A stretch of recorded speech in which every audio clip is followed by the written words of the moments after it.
Kalau dari sisi finansial ya otomatis ya saya udah bisa mendapatkan banyak hal lah, dalam artian tidak terlalu mewah yang sampai bagaimana, tapi paling tidak sampai sekarang saya bisa menghidupi ya oke lah.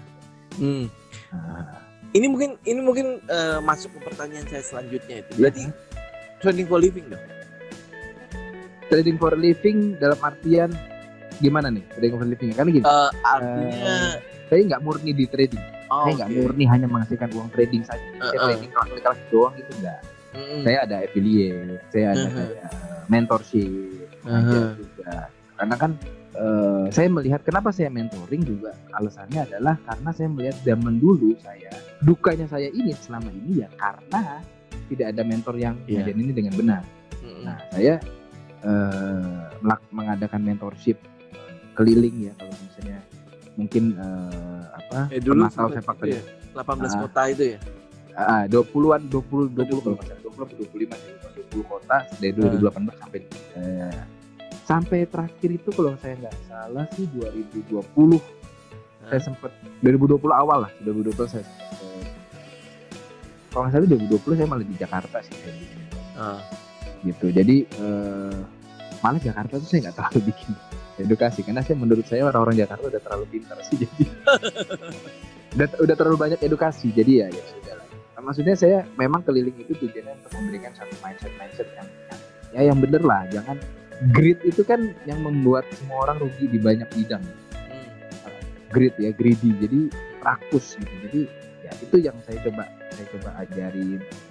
Karena itu yang nggak diajarin zaman dulu. Diajarin tuh dari zaman dulu tuh cuman udah buy di sini naik dikit sell, buy di sini naik dikit sell gitu aja. Udah naik ambil 2-3 pip sell, ambil 2-3 pip close. Kalau zaman sekarang kan enggak, kita ngajarin ini kan ambil 30-40 pips. Jadi kita paling tidak sekali kita shoot kita dapat profit yang lumayan. Ini berarti kita ngomongin soal itu kali ya, apa namanya? Kalau di saham itu kan ada istilahnya 3 pilar dalam trading ya. Maksudnya sukses dalam trading itu kan ada 3 pilar gitu ya. Kalau yang di saham kita taunya adalah ini kata-kata Alexander Elder. Dia bilang ada 3 pilar dalam trading. Satu psikologi, satu lagi money management, satu lagi adalah metode. Betul. Nah, tetapi dari 3 hal ini yang mendapatkan porsi paling besar untuk menentukan ini trader ini sukses atau tidak di dalam trading itu adalah psikologi sama money managementnya. Iya. Dengan dia menggunakan metode yang sangat-sangat simple, tapi dengan psikologinya bagus, money manajemennya mantap gitu ya, itu bisa setidaknya menjamin dia untuk sukses itu jauh lebih bagus daripada mereka yang punya metode yang luar biasa tetapi psikologi sama money manajemennya buruk. Benar nggak sih? Di trading forex trading forex sama, kurang lebih sama. Cuman gini, kalau saya memang kalau mentor-mentor atau trader-trader internasional selalu bilangnya 3 pilar itu sama. Jadi money management, psychology sama strategi, kalau kita sebutnya strategi atau metode lah. Tapi kalau saya pecah lagi jadi 2. Karena kan forex ini lebih kompleks. Ya, lebih kompleks dari sisi gini. Kalau psikologi saya selalu menekankannya, psikologi itu berbeda dengan mindset membuat saya. Jadi mindset kita apa dulu, goals kita apa dulu untuk trading forex ini. Karena bedanya adalah kalau saham, menurut saya ya, kalau saham itu kan kita memang membeli perusahaan. Jadi memang kita membeli suatu produk. Kalau forex nggak ada yang tahu produknya apa. Orang maksudnya nggak pegang gitu, nggak pegang. Dan itu akan bisa dirubah atau digeser sama mereka secara sifat alami manusia. Itu akan menggesernya ke menjadi spekulatifnya yang lebih agresif. Kalau orang sebut biasanya jadi berjudi lah gitu ibaratnya. Karena kan nggak pegang apa-apa, cuman klik sell. Jadi kan secara psikologi akan merubah itu. Nah, mindset itu yang pertama saya bilang mindsetnya seperti apa, baru ke psikologi lebih ketika kita melakukan transaksi bagaimana kita menjaga psikologi kita kan gitu kan. Ya know your exit before you entry the market kan kayak gitu. Kemudian kalau money management saya nyebutnya manajemen modal. Bahasa Indonesia manajemen modal kan, bahasa Indonesia manajemen uang. Money management yang penentuan lot itu penting.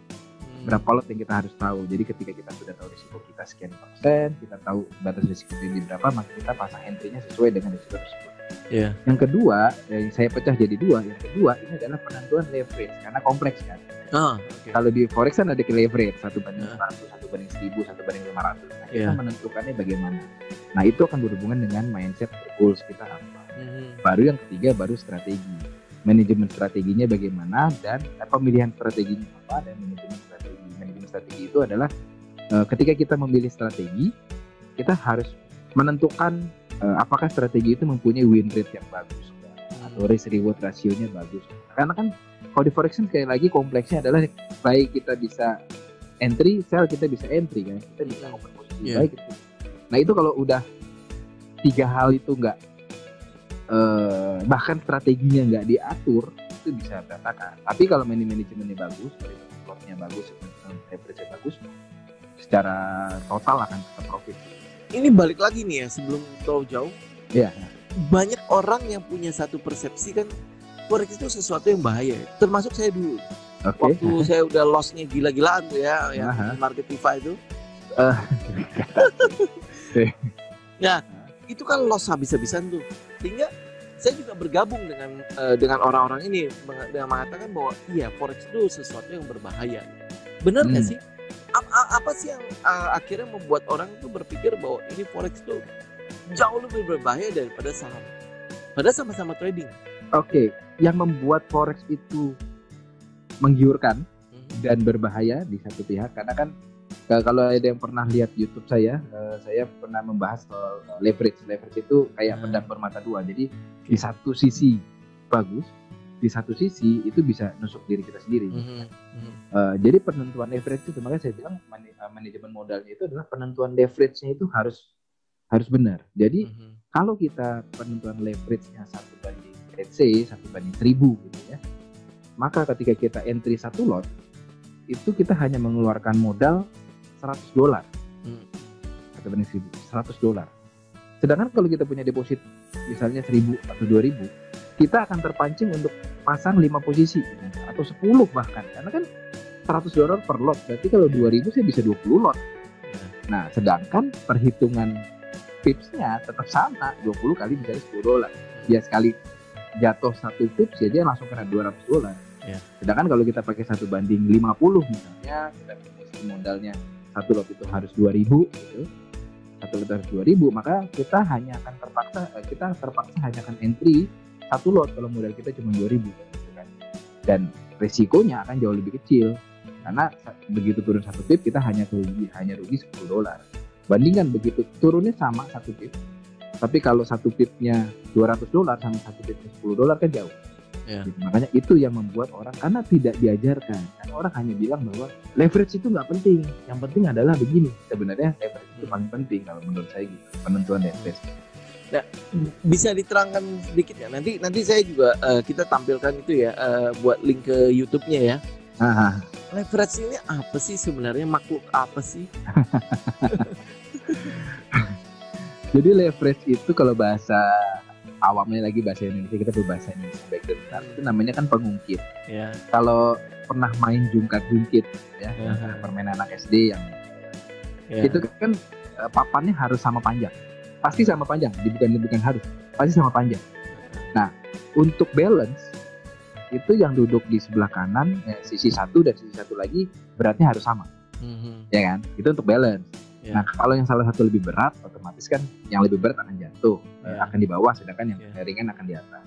Nah, untuk mereka supaya bisa mengangkat sisi yang lebih berat ini, mereka butuh beberapa banyak orang. Itu pilihan pertama. Pilihan kedua adalah dengan mereka menggeser papannya, sehingga yang lebih ringan itu papannya lebih panjang. Dia akan terbantu oleh momentum berat si papan yang lebih panjang dan momentum dari sisi panjang papannya, kan gitu kan. Nah, itu logika sederhananya, logika di secara realnya.